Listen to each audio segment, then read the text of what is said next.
Hi, and welcome to Football Fitness Bootcamp. And in this video today, I'm going to talk about endurance in football and break down some of the different elements that affect how you train and how you perform on the pitch. Why is that important? Well, when you train, you need to make sure you're doing a specific training to get the right result. Okay. Otherwise, it can mess up all of your results. Okay. And how much you get out of your training. Hi, I'm Tom. I'm a strength and conditioning coach specifically for football players, and I help them to improve their fitness through training to improve their performance on the pitch and take their game to the next level. So, endurance in football is, in a broad term, how well you can maintain your performance as the game goes on. I'm sure you've got to, the 70th, 80th minute in a match, and your legs start to feel heavy, it's harder to breathe, and just moving around the pitch becomes a lot harder. And even the skill elements, okay, passing and shooting, some passes start to go away, some shots go sailing over the crossbar. Okay, if you've got a higher level of fitness and your endurance is better to maintain it through a match, you're going to have that advantage over opponent as they start to tire. Okay, and then you can take that advantage and win the game for yourself and your team. And the fitter you get, the higher you can take your performance and the higher you can go in the game. No matter what level of the game that you're at, whether you're at the bottom at Sunday League, okay, or if you're at the highest point, Premier League player, a higher level of fitness is always going to give you an advantage over someone who's got a lesser level of fitness. That doesn't necessarily mean that you can just get by on fitness, okay?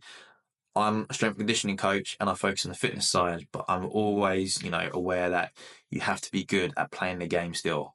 However, having said that, the fitter you are, the easier it will be to be able to pass, shoot and tackle as the game goes on and as everyone else gets tired around you.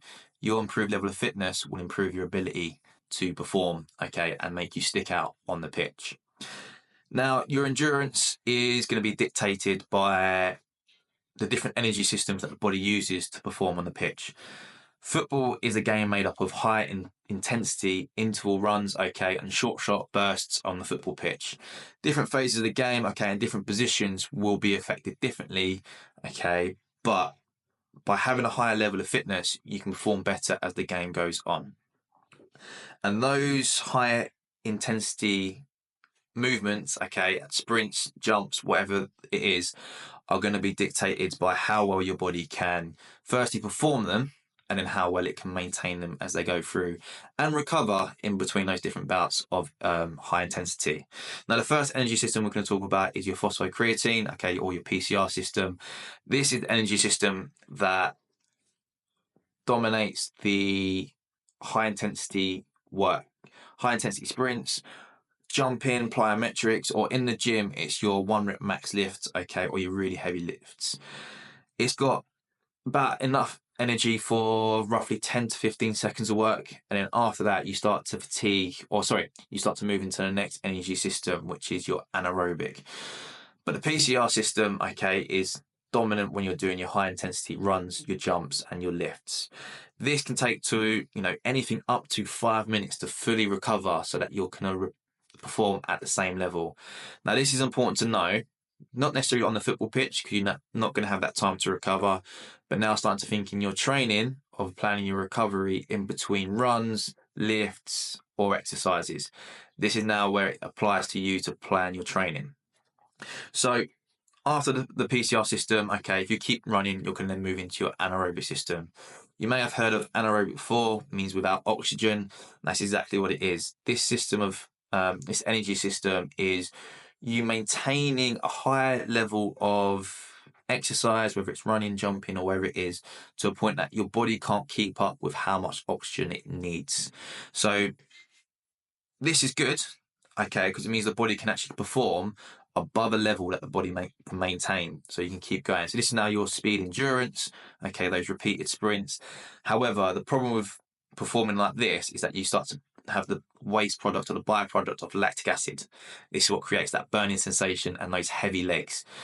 And if you keep performing at that high intensity, your body will start to slow you down because it needs the oxygen back to recover. Okay, there's only so long you can maintain that level before your body slows you down and says, this is too much, we need to recover first.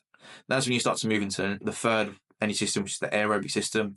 But the anaerobic system, okay, it lasts up to about 90 seconds of work.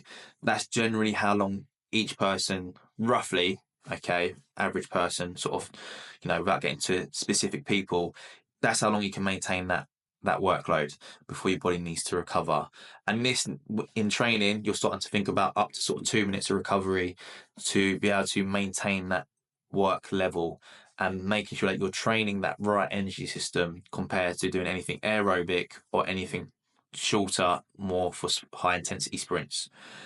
Now, the aerobic system, okay, is your body's ability to produce energy and perform with oxygen. Okay, so every time you breathe, okay, you're filling up the lungs, that then diffuses into blood and then pushes it out to the rest of the body. Now, that is going to be the slower of the energy systems, which means that you're not going to be able to maintain a higher performance or level of performance. However, you can go for longer because you can constantly get that energy in. Now, when we talk about aerobic for football, we're not talking about marathon running or long distance running. It's all relevant to the game. Not to say that you won't improve your aerobic energy by doing long distance running, but as a football player, there's much better ways to do it. And that's when you start to hear about, players doing box-to-box runs in a certain time, having enough time to recover, and then going again.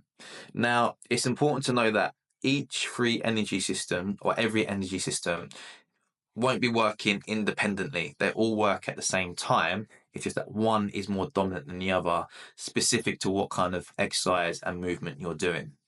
Now, it's important to know that because you need to plan your training as you go through. One main thing about the aerobic system is that you're not necessarily doing that on specific movements on the pitch. However, the importance of having a good aerobic energy system is that it helps the recovery in between.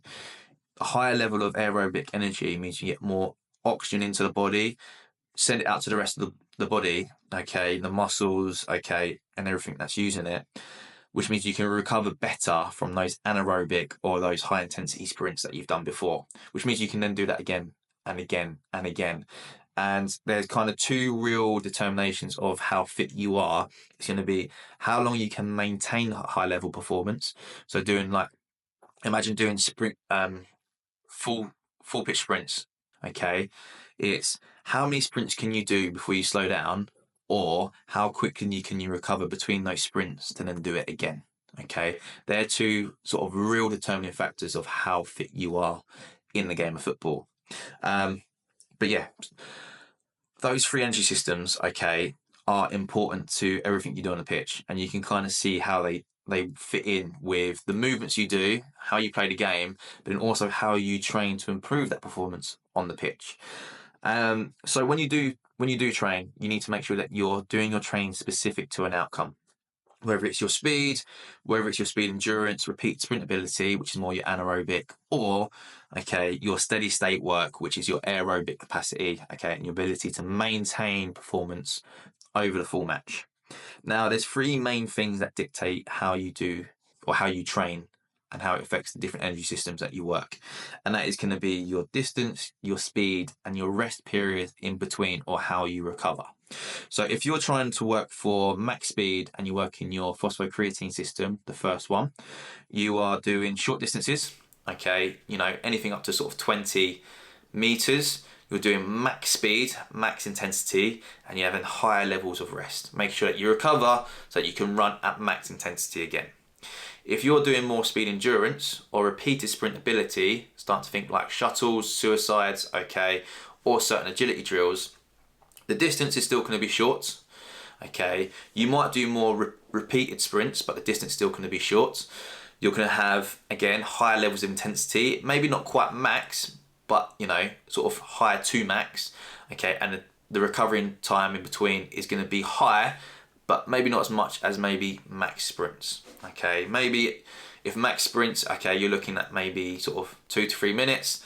Your anaerobic or your speed endurance, you're looking down to more to like 90 seconds. And the last one, if you're looking to improve your aerobic capacity and your aerobic endurance, the distance is now going to be much further, relative to the game. I talked about box to box, maybe full sprints, or it could be width, side to side, touchline sprints. but the intensity is going to be a lot lower. Okay, you're not going to be able to maintain that distance with a max sprint. So it's going to be low to mid sort of speed or intensity. And then the rest period now is going to be very low, okay, compared to max speed again, just because you want to be keeping the body working continuously for longer to be able to improve that ability to maintain performance as you go through. So they're three kind of simple, basic ways that you can manipulate your training and plan your training to get the results. If you know you want to improve your sprint speed, you need to keep the distance low, the intensity high, and the rest high. And you can apply that to the different ways that you train. That's important for you to know as a footballer, because if you're not planning your training around specific things that you want to improve, you won't improve them and you won't get the right results. And if you do plan your training right, you'll get better results in quicker time, okay, in less work. But again, that's where my role as a strength and conditioning coach comes in, and this is what this video is about. I want you to have that information that you can plan your training better so that you can get better results, which means that your performance on the pitch improves, and then you can take your game higher and higher, okay, to the highest level possible. I hope you found that video useful. I plan to put out more videos breaking down the individual parts there so you get more information so you can plan your training better, okay. Let me know in the comments if there's anything specific that you would like to hear about, okay, or any information that you want more about, okay, and I'll put that to the list of videos to make. I hope you found it useful. I hope that you get the benefit from that. Apply it to your training so that you get better results and you can take your game to the next level. Get out there, train hard, train smart, and take your game as high as you possibly can.